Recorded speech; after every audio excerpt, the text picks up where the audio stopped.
In 2020, Bannon and others were arrested on federal charges of conspiracy to commit mail fraud. जिस mail का हवाला दिया जा रहा है कि प्रधानमंत्री को लेकर के कि मेल डिटेक्ट हुआ है और मेल की स्क्रूटनी चल रही है.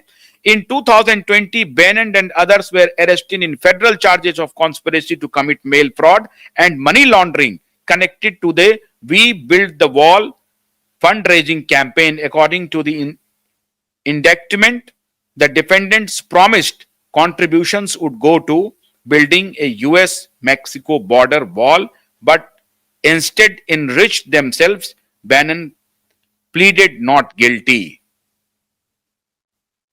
समझ गए?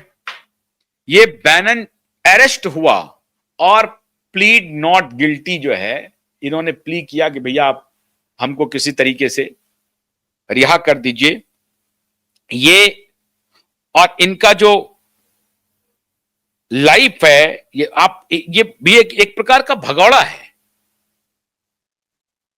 स्टीव बैनन की विश्वसनीयता अपने आप में संदिग्ध है. उसके हवाले से, स्टीव बैनन के हवाले से हमारे यहां न्यूज वेबसाइट रिपोर्ट छाप रहा है और उसके बाद गूगल पे, फेसबुक पे, यूट्यूब पे चर्चाएं शुरू कर दी जा रही हैं कि प्रधानमंत्री मोदी का नाम जेफरी एप्स्टाइन फाइल्स में आ गया. मतलब उस फाइल्स में जिस फाइल्स में अपकर्म होते हैं, अपकर्म के किस्से हैं, जिस फाइल्स में टीनेज सेक्स के जो किस्से हैं, उस फाइल्स में प्रधानमंत्री का भी नाम आ गया. इतना बड़ा षड्यंत्र चल रहा है इस देश में, इतनी बड़ी कॉन्स्पिरेसी चल रही है. अब और कुछ नहीं बचा तो प्रधानमंत्री को ऐसे लपेट लो. अब कुछ भी नहीं बचा तो प्रधानमंत्री को ऐसे लपेट लो. टाइमिंग देखिए. और हो सकता है कि ये यूएस डीप स्टेट ये सारा खेल करवा रहा हो. ये स्टीव बैनन जो है ये उसका बहुत बड़ा हिस्सा हो और वहां डीप स्टेट स्टीव बैनन के सहारे भारत में स्टोरी को प्लांट करता है और एक मीडिया, कई मीडिया ऑर्गेनाइजेशंस इसको लेकर के कहानी शुरू कर देता है. टार्निश करो मोदी के इमेज को. और कांग्रेस का प्रवक्ता पवन खेड़ा एक ऐसा व्यक्ति है जो अपनी पार्टी को डुबाने की सुपारी ले चुका है और ऐसा लगता है कि आने वाले दिनों में संपूर्ण डुबा ही देगा. वो पवन खेड़ा भी गीत गाना शुरू कर देता है इन्हीं रिपोर्टाज के हवाले से. अभी एप्स्टाइन फाइल रिलीज नहीं हुई है, ध्यान रहे. ये कंजक्चर है, ये अनुमान है और स्टीव बैनन के हवाले से इस कंजक्चर को, इस अनुमान को आप फुल प्रूफ कर रहे हैं, हवा दे रहे हैं ताकि किसी भी प्रकार से मोदी को एक ऐसे फाइल में घसीट लो जो फाइल बदनाम हो. बदनाम फाइल में किसी तरीके से मोदी का नाम इंजेक्ट कर दो, किसी तरीके से मोदी का नाम घुसा दो और अब एक जो बची हुई थी उनके इस इमेज पर करो. और कहीं अब लड़ाई नहीं जीत पा रहे हैं तो उनके इस इमेज पर अटैक शुरू कर दो.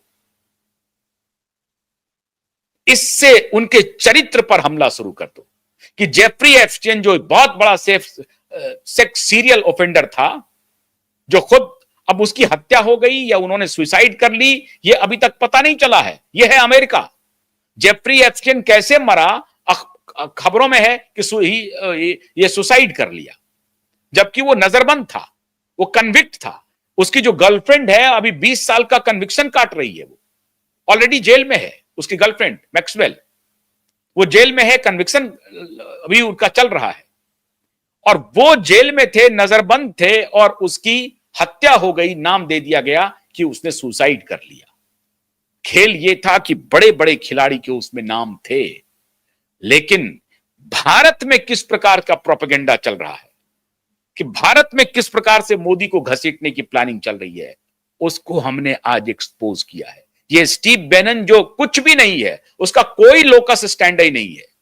ना तो वो यूएस सीनेट का मेंबर है, ना ही वो अटॉर्नी है, ना ही कोई लॉयर है, ना ही कोई जज है, ना एफबीआई का कोई आदमी है. एक्स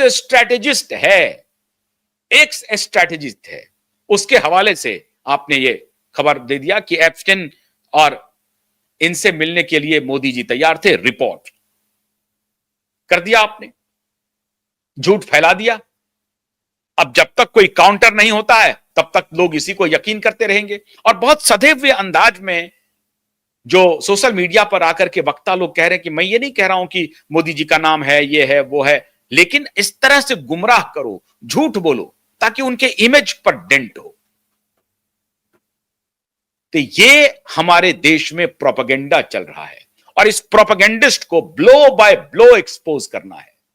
ना तो यूएस के सीनेटर ने किसी ने कहा, ना ही रिपब्लिकन ने, ना ही डेमोक्रेट ने, ना ही किसी जिम्मेदार बिजनेसमैन ने, ना ही कोई एफबीआई के आदमी ने, कि ना कोई सीआईए का। ये सीआईए का जो धूर्त एजेंट होगा वही बोल रहा है ये बात। इसकी कोई लोकस स्टैंड ही नहीं है स्टीव बैनन का, लेकिन उसको कोट करते हुए यहां पर खबरें फैलाई जा रही हैं और इसको प्रमोट किया जा रहा है।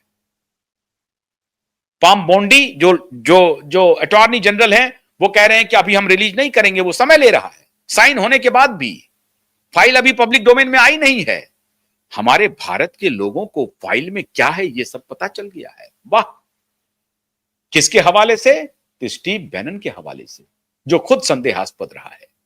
मित्रों, ये सभी गैंगस्टर हैं बेसिकली। ये कोविड के दौरान इसी जेफरी एप्स्टीन के गैंग से, बिल गेट्स से मिलकर के खेल कर रहे थे। और मैं प्रधानमंत्री को फिर आज कहना चाहता हूं कि प्रधानमंत्री जी, सत्ता तो बदल गई, लेकिन ये बेईमान भ्रष्टाचारी लोग आज भी आपके साथ इर्द गिर्द हैं और आपको गलत गलत कभी कभी राय देते हैं, जो बिल गेट्स जैसे व्यक्ति के साथ आपने इतनी गहरी दूर तक दोस्ती कर ली। मैं फिर कह रहा हूं कि मुझे नहीं मालूम हरदीप पुरी के बारे में और अनिल अंबानी के बारे में, मैं भरोसे के साथ नहीं कह सकता हूं। तो इसलिए अब आपको ध्यान देना पड़ेगा कि आपके आसपास किस प्रकार के लोग हैं, कैसे लोग हैं, जो आपके ऊपर भी दाग, अगर वो दागी हैं और आपके ऊपर दाग, आपके दामन पर दाग लग रहा है, तो इसके प्रति सतर्क रहना चाहिए। इसके प्रति सतर्क रहना चाहिए। मैं आपसे आग्रह कर रहा हूं कि आप अपने आसपास के लोगों पर सतर्क रहिए। मैं बार बार कह रहा हूं, कोविड के जमाने से कह रहा हूं, कोविड के दौरान जो इन लोगों ने आपके हाथों पाप करवाया, ये बहुत अनर्थ किया है। इसलिए इनके ऊपर भरोसा मत कीजिए, इन माफियाओं के ऊपर भरोसा मत कीजिए। और ये जो कुप्रचार चल रहा है आपके खिलाफ, उसकी चिंता मत कीजिए। इन बेईमानों को, भ्रष्टाचारियों को एक्सपोज करने के लिए हम लोग काफी हैं। बहुत बहुत शुक्रिया। नमस्कार।